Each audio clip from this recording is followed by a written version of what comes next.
Le dimanche 23 janvier 2022, les Saint-Louisiens seront appelés encore une fois à choisir celui qui va présider à la destinée de notre chère commune pour les 5 années à venir. La coalition Benno Bokk Yakaar, qui a porté son choix sur ma modeste personne pour la commune de Saint-Louis et sur le camarade maître Moustapha Mbaye pour le département, tient à partager avec ses concitoyens la vision qui fonde notre action durant cette mandature. Cette action repose d'abord sur le bilan que nous avons présenté au public le dimanche 28 novembre 2021. Pour rappel, plus de 160 milliards de francs CFA ont été investis dans la commune pendant plusieurs années. Il s'agit principalement du projet CERP pour la protection de la langue de Barbarie, du programme de développement touristique avec la réalisation de la route de l'hydrobase, de la réhabilitation de la commune, de la cathédrale, de la requalification de la place Bayendar et de l'avenue Jean Mermoz, entre autres. L'assainissement et le renouvellement du réseau viaire de l'île, la reconstruction de la maison de l'île, le pavage des axes routiers de Gokhmbaj, Balakos, Darou, Ndiolben, Sidaniak, HLM, des tronçons du quartier des Eaux Claires ont également été au cœur de notre mandature. Il en est de même de l'amélioration du cadre de vie avec l'assainissement et l'éclairage public des quartiers de la ville, avec la mise en œuvre des programmes Ndar Set Wecc et Ndar Leer Nañ. La liste est loin d'être exhaustive. Aujourd'hui,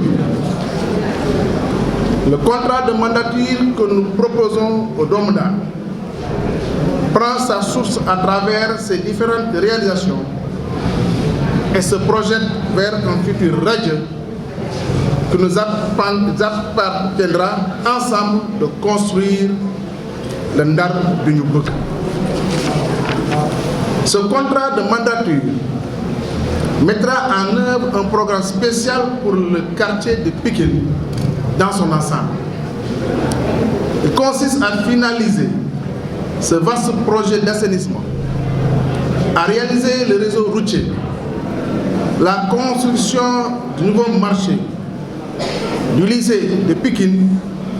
et du complexe scolaire franco-arabe en relation avec le conseil départemental, entre autres. Il est également prévu, dans le périmètre communal, la construction du centre des affaires avec près de 1000 emplois autour de diverses activités économiques. En outre, un nouveau pôle urbain sera bâti sur une superficie de 250 hectares. Il comprendra le complexe sportif composé d'un stade aux normes internationales et d'un palais de sport d'un coût global de 22 milliards de francs CFA. Par ailleurs, d'autres infrastructures administratives et socio-économiques y seront implantées. Pour le secteur tertiaire, une zone industrielle et des espaces d'activité professionnelle seront érigés. Ce contrat de mandature intègre aussi la réalisation d'un hôpital moderne de dernière génération à l'entrée de la ville afin de favoriser l'intercommunalité. Il est également prévu la construction du second pont de Saint-Louis reliant le faubourg de Sor, l'île et la langue de Barbarie afin de faciliter la mobilité urbaine. Par ailleurs, une convention a été signée avec la Caisse de dépôt et de consignation pour la modernisation des marchés de Sor, Pékin et Dartout. Dans la même dynamique, nous allons bientôt inaugurer le nouveau marché de Bango, réalisé en partenariat avec la SONES. En somme, je m'engage à offrir aux concitoyens un cadre de vie sain, avec un accès de qualité aux services socio-économiques de base, l'édification d'infrastructures culturelles fonctionnelles, la valorisation de la promotion de l'offre touristique pour une meilleure attractivité de la destination Saint-Louis. La santé et l'épanouissement des jeunes dans une dynamique qui vise à renforcer leur citoyenneté à travers la mise à disposition d'infrastructures sportives et de loisirs sera également au centre de mes préoccupations. Aujourd'hui, notre cher Saint-Louis est à la croisée des chemins avec l'exploitation du gaz. Ainsi, je compte porter un plaidoyer afin que notre commune, notre chère commune, puisse profiter pleinement des retombées. Par ailleurs, nous allons renforcer le tissu industriel avec la création du nouveau domaine industriel et de la zone économique spéciale de Saint-Louis, la construction de la gare des gros porteurs et la plateforme de débarquement des produits halieutiques. Chers concitoyens, si vous me renouvelez votre confiance, je compte inscrire ce mandat dans le social.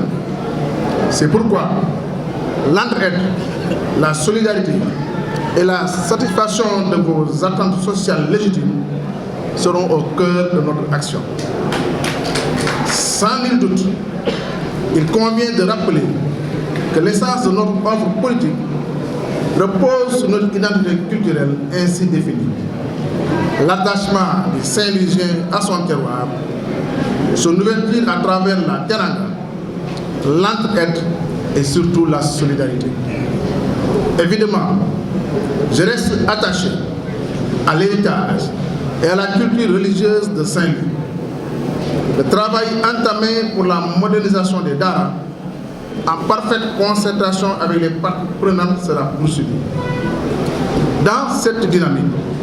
les actions à l'endroit de la communauté chrétienne seront également renforcées. À ce propos, les doléances et les préoccupations des diocèses de Saint-Louis seront largement prises en compte. Cher Dom Mounda, je vous réitère mon engagement ferme et résolu à œuvrer pour l'émergence de notre chère cité, à travers le renforcement des opportunités économiques dans une ville solidaire et sociale. Ndar bi ñu bëgg ci dimbalante ak jàppalante tey jii dañoo woote ñun ñu nga xam ni ñun la ñuy investir ci liste de la coalition Benno Bokk Yaakaar maanaam parti yi ko ngant yépp ak les mouvements dañoo askan bi pour wax leen lu ñu namm def fii ci dëkk bi moo xam ne ci commune bi la ak ci département bi juróomi at yi di ñëw bu neexee yàlla ñu tuddee ko contrat de mandature maanaam engagement bu ñu jël la à l'endroit des populations. di fàttali ni dimanche 23 janvier 2022 Sénégal yëpp daañu dem ci élection yi wax élection locale Ndar bokk ci pour ñu tànn les élus yi nga xam ni soit ñooy dem ci conseil municipal wala dem ci conseil départemental élus yooyu nag ànd ak seen maire bi nga xam ne moom ngeen fal directement wala seen président de conseil départemental. coalition Benno Bokk Yaakaar ñëw waxtaan seen biir tànn ma comme seen candidat pour mairie Saint-Louis man mi Mansour Faye Amadou Mansour Faye tànn maître Moustapha Mbaye pour mu diriger le conseil départemental de Saint-Louis. tànn boobu ñu tànn nag moo tax tey jii ñu janoog yéen waaye d'abord damay bëgg wax ni lu tax ñu tànn ñu parce que am na bilan boo xam ni suñu borom dimbali nañu ba ñu def ko keroog dimanche 28 novembre janoog askan bi wan leen bilan bi nga xam ni def nañ ko depuis 2014 ba 2021 di fàttali ni juróom-ñaari at yooyu nga xam ni suñu borom teg nañ ko ci kaw soit le conseil municipal man mi la wala conseil départemental maître Moustapha Mbaye ci lu toll lu téeméeri milliards ak juróom-benn fukk état bi def na ko fii ci département de Saint-Louis ci ay bànqaas yu bari ci yu ma ci mën a fàttali mooy projet SERP nag damay fàttali rek yàlla suñu borom moo def man maa fi demoon benn sommet bu ñu tuddee One Summit Planet janoog président yi gën a mag ci monde bi jooytu mbirum Saint-Louis loolu tax le président Macron ñëw fi ànd ak le président de la Banque mondiale ba woon président Macky Sall teeru leen ñëw fii ci Ndar engagé wu def fi programme bi boobu yox programme SERP mooy protection langue de barbarie gis ngeen ñu ngi koy liggéey présentement nii waaye li ci gën a am solo mooy dara tabax ay logement pour maanaam jox ko askan mi nga xam ni ñoom la seen kër yi naroon yàqu wala nar a yàqu te géej gi naroon ko leen jël mu nekk projet bu am solo boo xam ni plus de 45 milliards dugg na ci. y a le programme boo xam ne mën naa ko fàttali muy le programme de développement touristique programme boobu damay faral di wax feu Ousmane Masseck Ndiaye jëm ci yàlla Ousmane Masseck Ndiaye moom moo ko initié woon moo ko xalaatoon waaye suñu borom dafa def moom mujj ko réaliser réalisation programme de développement touristique suñu borom dafa def mu tàmbali ci ñun premier appel d'offres yi ñun ñoo ko lancé ba tey jii programme boobu lu bëri def na ko fii ci Ndar yoonu de base ci programme boobu la jóge cathédrale bu nekk sud programme bi moo ko defar moo ko réhabilité place Baya te tuddoon place Faidherbe nii mu mel léegi programme boobu moo ko defar ak aussi l'avenue Jean Mermoz moo jógee ca grande mosquée et dem ba ci Pointe Nord c'est en cours pareegul programme de développement touristique moom moo ko def bëri na yeneen yu nga xam ni aussi programme de développement touristique permettre na soit yoo xam ni pare na ak yoo xam ni dana tàmbali puisque maanaam bu ñuy defar école bi bu nekk avenue Général bu mu tuddati xayaar meng programme de développement touristique ba ko jël en charge dana ko reconstruire ba mu baax aussi le Rognan Sud programme de développement touristique da koy defaraat ba mu baax mais aussi xam naa lay mi ngi fi dama dégg village artisanal dañ koy tabaxaat entre autres donc programme de développement touristique dafa jël lu bëri loo xam ni da koy def am na yeneen programme yoo xam ni maanaam permettre nañu ñu defaraat l'assainissement au niveau de Saint-Louis il gis nga gën diggante Lodo ak Sinoné assainissement bi defaraat nañ ko ba mu baax tali yëpp amul tali bu ñu bàyyi sud wala Lodo te defaruñ ko loolu dafa nekk programme boo xam ni buñ ci doon programme de l'assainissement de l'île de Saint-Louis moom moo ko def. Gis ngeen aussi au niveau de l'île la grande mosquée état bi reconstruire la grande mosquée bu nekk Ndartou. C'est l'une des premières mosquées de Saint-Louis. tey jii li travaux yi tàmbaliwaat na te file quelques weer dana pare bu neex yàlla mu nekk investissement bu rëy. di wax aussi la maison de l'île gis ngeen maison de l'île nu mu meloon tey jii état bi financé na la reconstruction totale de la maison de l'île am ay maanaam ay wàllu sport loo xam ne bëri jël nañ ko fa defar aussi maanaam la voirie yi mooy mbedd yi goxu mbaaj tali bu xonq ci tali yi njëkk defar ci lu bokk le programme Promoville jël ko en charge def Balakos Daaru Njolofeen Cité Ñax HLM ak ci biir Eau Claire am ay tali yoo xam ni maanaam def nañ ko ci te loolu ay engagement yu ñu jëloon la te ñu ko def suñu borom def na ñu respecté ko. gis aussi nu ñu defee l'éclairage public mooy le programme Ndar Set Wecc le programme aussi Ndar leer nañ mooy éclairage bi Ndar Set Wecc gis ngeen équipement yi nga xam ni en grande partie programme de développement touristique moo ko jëloon en charge. amul dëkk ci Sénégal bu ëpp la mairie de Saint-Louis logistique amul bu ko jëlee à l'échelle des populations amul. donc mën nañoo continuer di lim suñu bilan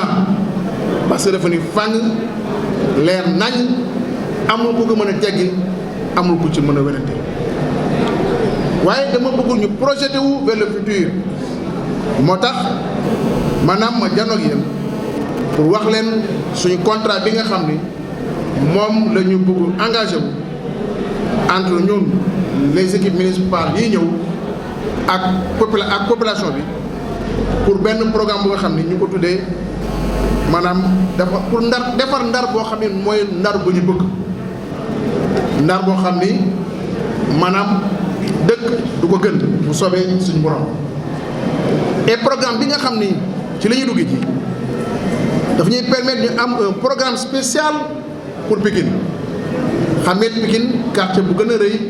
ci Saint-Louis la Pikine 1 Pikine 2 Pikine 3 Pikine 4 yaatu na en termes de superficie mais aussi yaatu na en termes de population et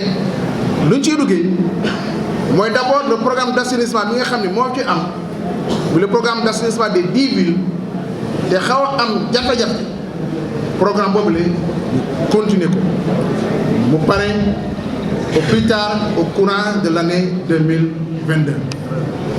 programme boobu la bu soobee suñu borom dana pare kooku on s'engage pour que mu pare. defaraat aussi le réseau routier de Pikine parce que Pikine am na mbedd yoo xam ni dañ koy defaraat pavage yoo xam ni baaxul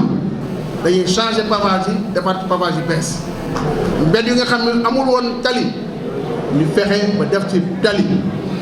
loolu dafa nekk lu am solo ak aussi maanaam tabax le marché de Pikine parce que bu ñu paree assainissement bi danañu permettre ñu récupérer le bassin de rétention mooy fu grillage bi nekkoon ndox dootu fa nekkati mbalit dootu fa nekkati dana set wecc foofu nag la ñuy tabax le marché de Pikine foofu la ñuy tabax le nouveau lycée de Pikine tabax aussi un complexe scolaire franco-arabe boo xam ni le conseil départemental moo koy def donc programme spécial boobu dafa nekk un programme important pour donc Pikine et loolu dafa nekk lu am solo bëri na yeneen programme nag bàyyiwuñu benn quartier